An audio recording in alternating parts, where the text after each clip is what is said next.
بسم اللہ الرحمن الرحیم۔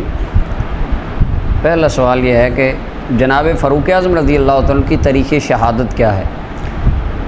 تمام محدثین و مفسرین یا مورخین نے اپنی اپنی کتب کے اندر جو صحیح تاریخ لکھی جناب سیدنا فاروق-e-Azam رضی اللہ تعالیٰ کا یوم-e-Shahadat، مثلا اسط-الغابہ میں علامہ ابن اسیر الجزری نے، علامہ ذہبی نے سیر اعلام النبلاء کے اندر یا دیگر تمام کتابوں کے اندر، طبقات ابن سعد کے اندر، امام نووی نے تہذیب الاسماء واللغات کے اندر، ملا علی قاری نے مرقات المفاتیح کے اندر، تمام کتابوں میں لکھا ہے کہ 26 ذوالحجۃ الحرام کو جناب فاروق-e-Azam رضی اللہ تعالیٰ کو آپ کے اوپر وار کیا گیا، آپ کے اوپر قاتلانہ حملہ ہوا، اور یکم محرم-ال-حرام کو آپ کی شہادت ہوئی اور آپ کی تدفین یکم محرم-ال-حرام کو کی گئی۔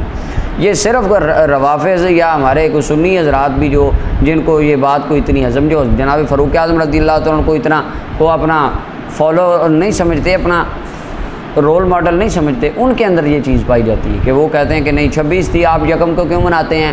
سب سے پہلی تو بات ہے یہ بحث کرنا لا نہیں ہے اہل سنت کے نزدیک۔ اس کی وجہ امام حسین علیہ السلام، سیدنا امام علی مقام رضی اللہ تعالیٰ آپ کی یوم شہادت 10 محرم-ال-حرام ہے، لیکن آپ کا عرس مبارک یکم محرم سے لے کر 30 محرم تک چلتا ہے۔ سارا محرم آپ کی شان کے جلسے ہوتے ہیں، نبی صلی اللہ علیہ وسلم کے میلاد کا جلسہ پورا سال چلتا ہے۔ اسی طرح دیگر صحابہ کرام، حضرت صدیق اکبر رضی اللہ تعالیٰ آپ کا جو پورا جمادی الثانی کا مہینہ چلتا ہے۔ اسی طرح سیدنا غوث اعظم رضی اللہ تعالیٰ پورا جمادی الثانی، ربیع الثانی کا مہینہ سارا آپ کے جلسے چلتے ہیں، آپ کا عرس ہوتا ہے۔ تو یہ تو کہیں نہیں لکھا کہ جس دن شہادت ہے عین اسی دن منانا جائز ہے، اس کے علاوہ جائز ہی نہیں۔ یہ تو اہل سنت کے نزدیک ہے ہی نہیں۔ اگر کوئی بندہ آگے پیچھے بھی مناتا ہے تو اس میں کوئی حرج نہیں۔ ویسے آپ کی جو حقیقی تاریخ ہے شہادت کی وہ یکم محرم-ال-حرام ہی ہے۔